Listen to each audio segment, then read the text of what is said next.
فبأي آلاء ربكما تكذبان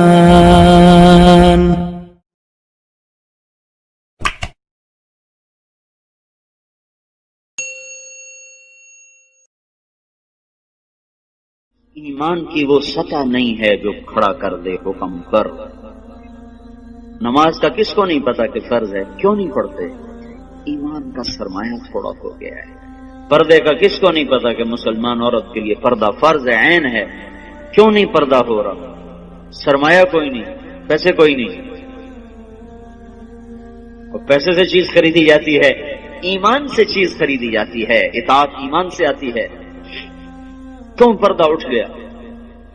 ایمان کی حرارت۔ ایک عورت جب 5 ہجری میں پردے کا حکم آیا تو رات کو حکم آیا، کسی کو پتا چلا کسی کو نہیں چلا۔ فجر کی نماز میں عورتیں بھی آتی تھی مسجد میں، ایک الگ جگہ بنی تھی۔ جب ایک خاتون آئی، دیکھا تو ساری عورتیں پردے میں چادروں میں چھپی، پتہ نہیں کیا ہوا۔ کہنے لگی تجھے خبر نہیں رات کو پردے کا حکم آ گیا؟ کہ اچھا مجھے تو کوئی پتہ نہیں، رات کو اللہ نے کہہ دیا ہے۔ تو انہوں نے اسی وقت نماز کے بعد ایک بچے کو بھیجا، کہا جاؤ بیٹا میرے گھر سے چادر لے کے آؤ۔ وہ بچہ گیا، گھر سے چادر لے کر آیا، پھر چھپا کے چہرے پہ چھپا کے جب گھر پہنچی تو ان کے خامد نے فرمایا جب تمہیں پتہ ہی وہاں جا کے چلا تھا تو اس تکلف کی کیا ضرورت تھی، یہیں آ کے شروع کر دیتی۔ تو فرمانے لگی اللہ کے حکم کا پتہ چلنے کے بعد میری جرت نہ ہوئی کہ ایک قدم بھی اس کی مرضی کے خلاف اٹھاؤں۔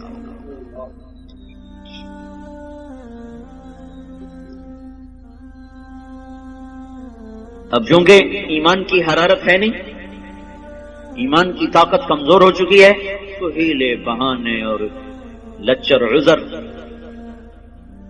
حضرت فاطمہ رضی اللہ تعالیٰ عنہ کا انتقال ہونے لگا تو اپنی خادمہ سے کہا، حضرت علی موقع پر موجود نہیں، کہا کہ غسل کا پانی رکھا، پانی رکھا، انہوں نے غسل فرمایا کہ میرا فلاں جوڑا نکالا، کا چارپائی میری بیچ میں تھا، انہوں نے کمرے کے بیچ میں چارپائی کر دی، ایسے لیٹی قبلے کی طرف منہ کر کے کہنے لگی میں مرنے لگی ہوں، علی سے کہنا میرا غسل ہو چکا ہے، میرا کوئی کندھا بھی نہ ننگا کرے، میرا کوئی نہ سطر کھولے، میں نہا چکی ہوں، میرا غسل ہو چکا۔ ان کو مرنے کے بعد بھی یہ فکر ہے کہ میرا کندھا ننگا نہ ہو۔ آج کے لباس نہیں دیکھتے ہو، ساری کمر ننگی ہو رہی ہے، سارے بازو ننگے ہو رہے ہیں۔ یہ مغرب کی بیٹیاں بن کے عزت پانا چاہتی ہیں۔ مغرب کی عورت نے آزاد ہو کر بڑا دکھ پایا ہے، مجھے میرے رب کی قسم، اس کی آزادی نہیں، ہلاکت ہے، ہلاکت۔ اپنے آپ کو چھپاؤ چھپاؤ چھپاؤ، جتنا چھپو گی اتنا اللہ کے ہاں روشن ہو جاؤ گی، جتنا ظاہر ہوگی اتنا اللہ کی نظر میں ذلیل ہو جاؤ گی۔ یہ تو پاگلوں کا جہان ہے، پاگلوں کے پیچھے چل پڑو گے۔ ہماری مائیں وہ ہیں جنہوں نے موت کے بعد بھی کہا میرا سطر نہ کھلے، کوئی میرا کندھا بھی نہ دیکھے۔ حضرت علی تشریف لائے تو انتقال ہو چکا تھا، تو خادمہ نے کہا کہ یہ فرما کر گئی ہیں، فرمایا ایسا ہی ہوگا، ایسا ہی ہوگا۔ اسی طرح جنازہ اٹھایا گیا، اور پھر اس سے کچھ دن پہلے کی بات ہے، اسما بنت امیس سے کہنے لگی میری میت کا کوئی ایسا انتظام کرو کہ کسی کو پتہ بھی نہ چلے میرا قد کیسا، میرا جسم کیسا۔ تو انہوں نے کہا میں نے حبشہ کی ہجرت کی تھی، تو وہاں عورت کو دفن کرنے کے لیے، عورت کی میت اٹھانے کے لیے ہوتا ہے کہ وہ چارپائی کے اوپر ایسے وہ لکڑیاں جو لچکدار ہوتی وہ اس طرح پھنسا دیتے ہیں، اس کے اوپر چادر ڈال دیتے ہیں، تو اس سے وہ سارا وجود اندر چھپ جاتا ہے، پتہ ہی نہیں چلتا قد کیا ہے، موٹائی کیا ہے اور چھوٹائی کیا ہے۔ کہ بس میرے ساتھ بھی ایسا ہی کرنا۔ ایک مدد اللہ نے کی کہ میں رات کو اندھیرے میں اٹھایا، دن کے اجالے میں نہیں اٹھایا۔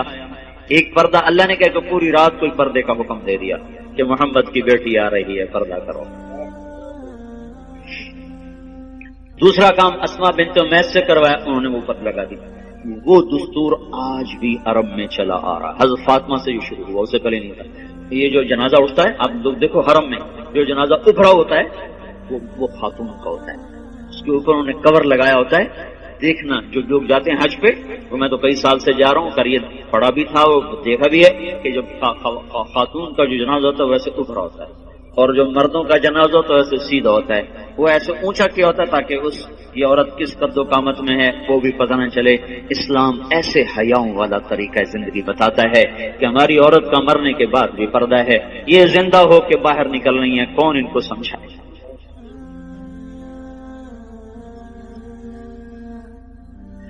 ہاں ہائے، تبلیغ اسی زندگی کو سیکھنے کا کام ہے، یہ پاک زندگی ہے، پاکیزہ زندگی، اس کو لے کے در در گھر گھر پھرنا، لوگوں کی خیر خواہی میں، ان کو اللہ کے ساتھ جوڑنے میں، دھکے کھانا، لوگوں کی منتیں کر کے ان کو اللہ رسول کی ترتیب زندگی سمجھانا بتانا، یہ ہے تبلیغ کا کام۔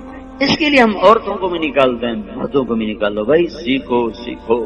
اوپر سے ہواؤں کا تیور بدلا ہوا ہے، پانی بکھر چکا ہے، زمین بے لگام ہونے کا ہے، سمندر اچھل اچھل کے اپنے غصے کا اظہار کر رہے ہیں، اللہ تعالیٰ کی طرف سے نشانیاں ظاہر ہو رہی ہیں کہ یا سیدھے ہو جاؤ یا پانی کی لگام کھل سکتی ہے، یا زمین اپنی کروٹ بدل سکتی ہے، یا ہواؤں کی لگام ڈھیلی ہو سکتی ہے، یا چاند سورج کی گردش وہ ہمارے خلاف چل سکتی ہے، اور کوئی اللہ لاؤڈ اسپیکر لگا کے بتائے گا کہ بس کرو، ختم کرو، باز آ جاؤ۔ انہی چیزوں سے اللہ بتائے گا کہ لوٹ آؤ لوٹ آؤ لوٹ آؤ لوٹ آؤ۔ اس لیے بھائیو بہنوں، توبہ کرو اللہ کے دربار میں، مانگو اللہ سے معافیاں، اور اپنی زندگی کو اللہ اس کے رسول کی پاکیزہ ترتیب میں لاؤ اور ڈھالو، اس کو نکل کے سیکھو، گھروں میں اس کی فضا بناؤ، بچوں کو لے کے بیٹھو، ان کو آخرت بتاؤ، جنت بتاؤ، جہنم بتاؤ۔ آج کا ماں باپ بڑا ظالم ہے کہ 2-3 سال کے بچے کو اسکول کے حوالے کر دیتے، اور مائیں فارغ، باپ فارغ، باپ کاروبار میں، میں اپنے بناؤ سنگار میں۔ آج کی ماں نے جو کرنا تھا وہ تو کر نہیں رہی، اللہ نے اس کے ذمہ خامد کی روٹی نہیں لگائی، خامد کے ماں باپ کی خدمت نہیں لگا، وہ کرے تو اس کی نیکی ہے، وہ کرنا چاہیے، لیکن اگر وہ نہ کرے تو اس عورت کو نافرمان عورت نہیں کہا جا سکتا۔ تو پھر اس کے ذمہ کام کیا ہے؟ تھکا دینے والا، کھلا دینے والا، جوڑ جوڑ درد سے پکار اٹھے، وہ کیا ہے؟ نسل کو تیار کرنا۔ یہ اتنا اوکھا کام ہے کہ دانت کے تلے پسینہ آ جائے۔ جو مائیں کرتی نہیں ہے، وہ اپنی طرح جنگل کے پودے کی طرح جوان ہوتے ہیں، جوانوں جب ایسے آنکھ دکھاتے ہیں تو پھر ماؤں کے کلیجے پاڑتے ہیں۔ جب بیٹی آگے سے بولتی ہے تو ماؤں کی راتوں کی نیند اڑتی ہے، اسے سمجھایا کب تھا، اسے ٹائم کر دیا تھا، بچوں کے ساتھ کب بیٹھے تھے۔ مدرسہ تربیت کی جگہ نہیں ہے، نہ خانقاہ تربیت کی جگہ ہے، نہ تبلیغ تربیت کی جگہ ہے۔ سب سے بڑی اور سب سے طاقتور تربیت کی جگہ ماں کی گود ہے اور باپ کا سایہ ہے۔ ماں نے گود خالی کر کے ٹیوٹر کے حوالے کر، ٹیوٹر کے پیٹ سے نکلا ہے کہ تمہارے پیٹ سے نکلا ہے؟ ہاسٹل میں 11 سال کا تھا، میرے باپ نے مجھے ہاسٹل میں ڈالا۔ چھوٹے چھوٹے بچوں کو ہاسٹلوں میں دھکا دے دیا، فارغ تو وہ جنگلی جانور کی طرح اور جنگل کے کانٹے دار جھاڑی کی طرح وہ پروان چڑھتے ہیں، انہیں کیا خبر کہ ماں کیا ہے، باپ کیا ہے۔ تو اللہ کا احسان ہوا، تبلیغ کا کام چلا اور اللہ تعالیٰ نے ہمیں راہیں سجھا دی، دکھا دی۔ اپنی اولاد کے لیے وقت نکالو، گھروں میں بیٹھو، صحابہ کی سیرت پڑھو، حضور کی سیرت پڑھو، جنت جہنم کے واقعات سنو، پڑھو، سناؤ، ان کے معصوم ذہنوں میں ڈالو،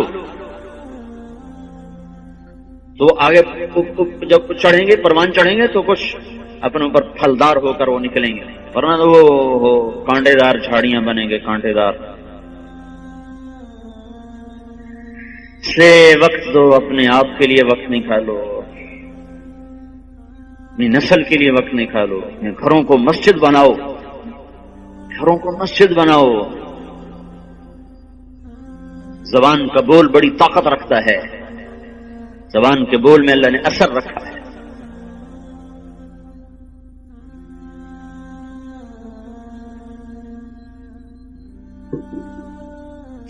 عیسائیوں نے حملہ کیا، مسلمان بادشاہ نے لشکر بھیجا، خبر آئی شکست ہو، تو ملکہ نے کہا یہ خبر غلط ہے۔ بادشاہ نے غصے میں کہا کیسے غلط؟ خبر باہر سے آئی، تو اندر بیٹھ کے تو غلط کہہ رہے، تو چپ ہو گئی۔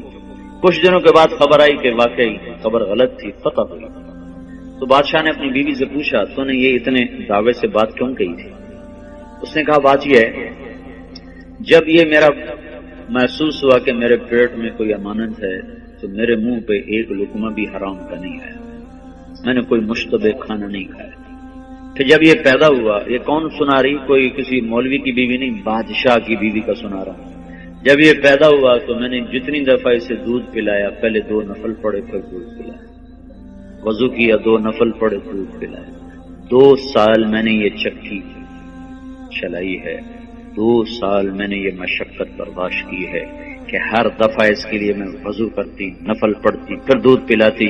تو جو اتنا پاک دودھ پی کے پروان چڑھے وہ کافر کے آگے کیسے بھاگ سکتا؟ یہ خبر اگر آتی کہ شکست ہوگی اور میرا بیٹا شہید ہو گیا تو پھر اس کو میں مان جاتی، لیکن میں یہ نہیں مان سکتی کہ جس کو میں نے ایسا پاک دودھ پلایا ہو وہ موت کے ڈر سے بھاگ جائے۔ یہ نہیں سکتی۔ یہ کام آج کی ماں نہیں کر رہی ہے۔ اس کا سلیقہ سیکھنے کے لیے تبلیغ میں وقت دو کہ بچوں کو کی تربیت کرنی کیسے ہے اور گھر کی زندگی کو جنت کیسے بنانا ہے۔ اس لیے بھائیو بہنوں، پچھلی پہ توبہ کرو، اگلی کے لیے تیاری کرو، اپنے گھروں کو مسجد کا ماحول دو، اپنی زندگی میں پردے کو داخل کرو،